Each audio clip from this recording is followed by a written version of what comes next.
জন্ম, ফলে এই হাসপাতালের সঙ্গে আমার অনেক সুখ দুঃখের স্মৃতিও জড়িত আছে এবং সঙ্গত কারণেই বাংলাদেশের অন্যান্য ক্ষেত্রের যে পরিস্থিতি, স্বাস্থ্য খাতের পরিস্থিতি কেমন, এটা আমি তো বাইরে থেকে আসি না যে নতুন করে এটা বুঝতে হবে বা বুঝবো না, অবশ্যই বুঝবো বা বুঝি কম বেশি। আমাদের আসলে আলোচনার তার ফোকাস হওয়া দরকার যে আমরা পরিস্থিতি যা আছে এখান থেকে আরো কি করে এটাকে উত্তরণ কিভাবে করতে পারি, তাহলে আমাদের সময় অনেক বাঁচবে। খুব বেশি আনুষ্ঠানিকতার মধ্যে না থাকে, খুব বেশি যান্ত্রিক কথাবার্তার মধ্যে না থেকে খুব খোলামেলা প্রবলেমগুলিকে খুঁজে খুঁজে বের করা, সব প্রবলেমগুলিকে একটা তালিকাবদ্ধ করা, কিছু প্রবলেমকে এই মুহূর্তে সমাধান করা যায় কিনা, কিছু প্রবলেম আছে যার জন্য একটু মধ্যমেয়াদী সময় লাগবে, কিছু সমস্যা আছে যার জন্য একটু দীর্ঘমেয়াদী সময় লাগবে। এইভাবে সমস্যাগুলিকে ভাগ করে ফেলা, কিছু সমস্যার সঙ্গে জাতীয় পর্যায়ের সিদ্ধান্ত জড়িত, কিছু সমস্যার সঙ্গে মন্ত্রণালয়ের সিদ্ধান্ত জড়িত, আর কিছু সিদ্ধান্ত আমরা এই ব্যবস্থাপনা কমিটি নিয়ে নিতে পারি। আপনারা তো অনেক বিজ্ঞ মানুষ এবং ডাক্তার হিসাবে আপনারা জানেন যে রোগ নির্ণয় করাটা হচ্ছে একটা সমস্যার সমাধানের সবচেয়ে বড় কাজ। এখন যদি হাসপাতালটাই যদি একটা রোগী হয়, তাহলে তো প্রথম কাজ হবে যে এই হাসপাতালের রোগটা আগে তো নির্ণয় করতে হবে। তো সেইটা আমরা যদি প্রপারলি স্ক্যানিং করতে পারি, আমাদের সামান্য মেধা বুদ্ধি যতটুকু আমাদের আছে, আমরা যদি একটা কালেকটিভলি স্ক্যানিং এ যেতে পারি, এন্ড টু অনেস্টলি যদি সেই স্ক্যানিং এর রিপোর্ট যদি আমাদের সামনে থাকে, তাহলে কিন্তু প্রবলেম ডিটেক্ট করা খুব একটা কঠিন কিছু হবে না। এবং কোন প্রবলেম সমাধানযোগ্য আর কোন প্রবলেম মধ্যমেয়াদে সময় লাগবে আর কোন প্রবলেম দীর্ঘমেয়াদে সময় লাগবে, এটাও তো বোঝার মতো কাণ্ডজ্ঞান আমাদের সবারই আছে। আমি ছোট পরিসরে যখন বলবো ব্যবস্থাপনা কমিটি নিয়ে, আজকে আপনারা যা যা আলোচনা করলেন, ডিরেক্টর সাহেব সবগুলি নোট রেখেছেন, অন্যান্যরা অনেকেই ইন্টারেস্টেড যারা তারা আরো নোট মেনটেন করছেন নিশ্চয়ই। আমি একটু ঘরোয়াভাবে আমরা একটু নিবিড়ভাবে আলোচনা করবো জিনিসটা নিয়ে একটু বোঝার জন্য। এবং এই ব্যবস্থাপনা কমিটি আমার নেতৃত্বে আমরা একটা একটা পথ নকশা তৈরি করব, একটা রোডম্যাপ তৈরি করব। এবং সেই রোডম্যাপের একটা প্রথম ধাপে আমরা মনে করেন, যেহেতু আমাদের ইনশাল্লাহ 5 বছরের মেয়াদে আমরা আছি, ফলে 5 বছর ব্যাপী আমরা একটা রোডম্যাপ তৈরি করব। তারপর সমস্যাগুলিকে ওই রোডম্যাপের মধ্যে ফিট করব। কোনটা কোনটা প্রথম বছরে সম্ভব, কোনটা কোনটা দ্বিতীয় বছরে, কোনটা কোনটা তৃতীয় বছরে, কোনটা কোনটা পঞ্চম বছরে, এবং কোনটা কোনটা তারও পরের ছেড়ে দেব। ফলে এরকম একটা মেটিকুলাস ডিসকাশনের জন্য আমাদেরকে আসলে বসতে হবে এবং এই বসাটা খুব জরুরি। সেই ক্ষেত্রে সংশ্লিষ্ট যারা বসবেন তারা সিদ্ধান্ত নেবেন যে এই ধরনের একটা ক্রিয়েটিভ ডিসকাশনের জন্য আসলে আরো যদি কাউকে কাউকে দরকার হয়, তাদেরকে আমাদের যুক্ত করতে হবে। একথা অস্বীকার করে লাভ নাই যে আমাদের এখানে আমরা সাধারণত কমিটিগুলি যখন করি, একটা বেশিরভাগই একটা অর্নামেন্টাল সাইকোলজি কাজ করে আমাদের মধ্যে।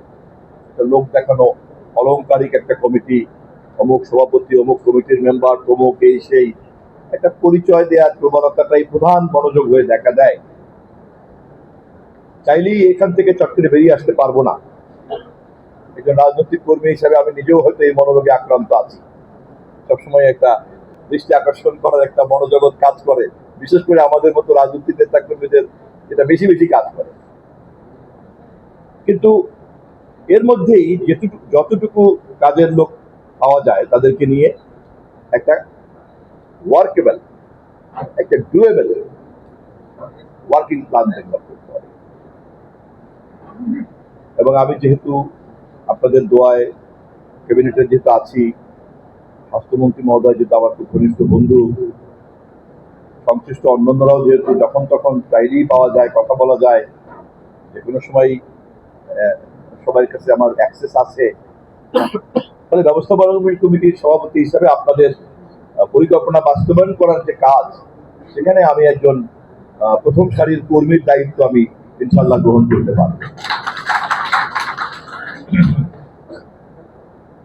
আমি আপনাদেরকে শুধু একটু মনে করিয়ে দিচ্ছি, আমাদের মাননীয় প্রধানমন্ত্রী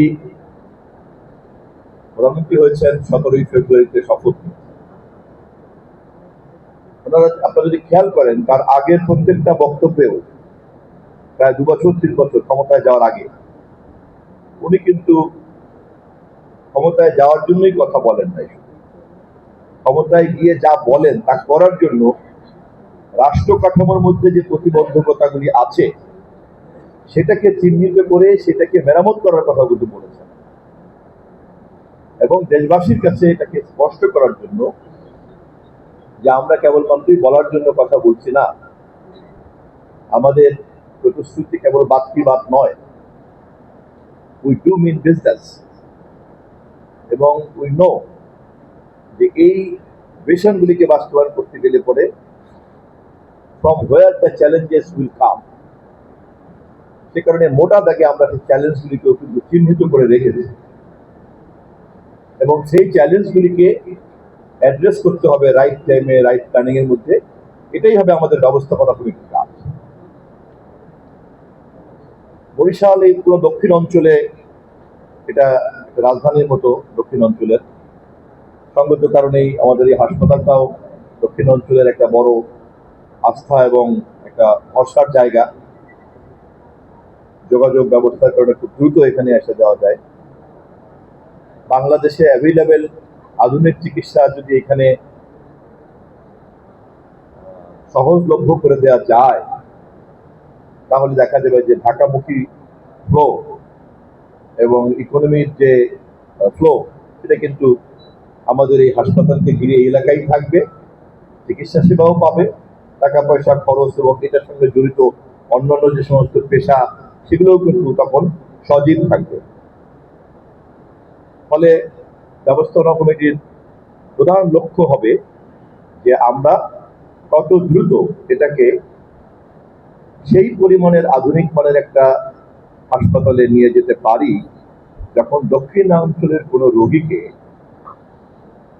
বাধ্যবাধকতা থাকবে না ঢাকায় যাওয়ার। হ্যাঁ, তারপর কেউ যদি মনে করেন যে না ঢাকায় করবেন, যাবেন, এবং ইচ্ছা করলে দেশের বাইরেও যেতে পারে, সেটা হয়তো তার ব্যক্তিগত ব্যাপার। কিন্তু এখানে পাওয়া যাচ্ছে না, এখানে করা গেল না, আমি ঢাকায় যেতে বাধ্য হলাম, এই কথাটা আমাদেরকে তুলে দিতে হবে, এবং এটাকে চূড়ান্ত লক্ষ্য হিসাবে আমাদের ব্যবস্থাপনা কমিটির চূড়ান্ত লক্ষ্যটা থাকবে ওইটা। যখনই আমরা ওই স্ট্যান্ডার্ডে হাসপাতালকে নিয়ে যেতে পারবো, তখনই বুঝতে হবে যে ম্যানেজমেন্ট কমিটির ম্যানেজমেন্ট কোয়ালিটি ইজ ডান। আমি 6টি জেলার স্বাস্থ্য কর্মকর্তাবৃন্দ এখানে আছেন, সিভিল সার্জন সাহেবরা আছেন, প্রত্যেকটি উপজেলার কর্মকর্তারা এখানে আছেন, এই মেডিকেল কলেজের সম্মানিত অধ্যাপকবৃন্দ সহ শিক্ষকবৃন্দরা আছেন, বিভিন্ন স্তরে স্তরে যারা কাজ করেন, সেবা দেন, তারা সবাই এখানে আছেন। আমাদেরকে মনে করতে হবে যে আমরা সবাই হচ্ছি এই হাসপাতালকে ঘিরে সেবা দেওয়ার জন্য, আমরা হচ্ছে একটা পরিবার।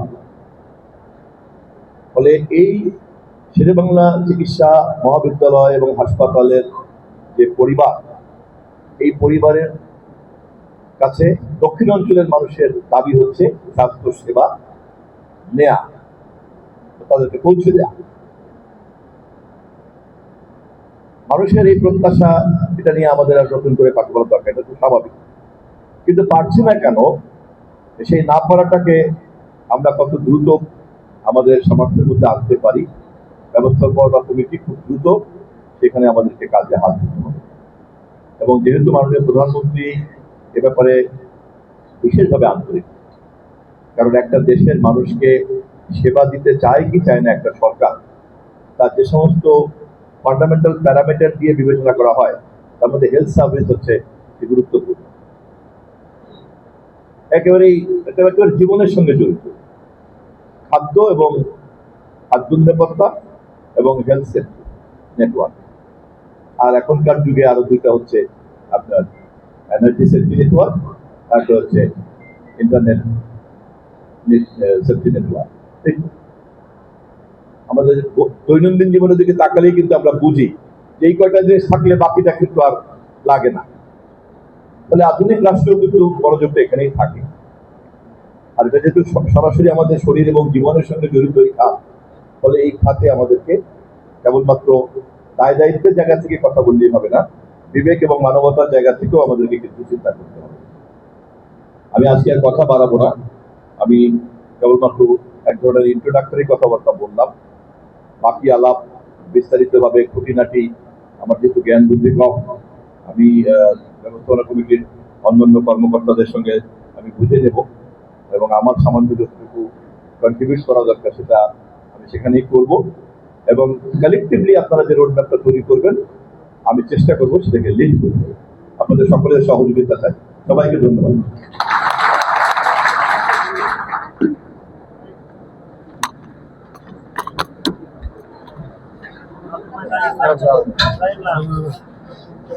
Tá, agora.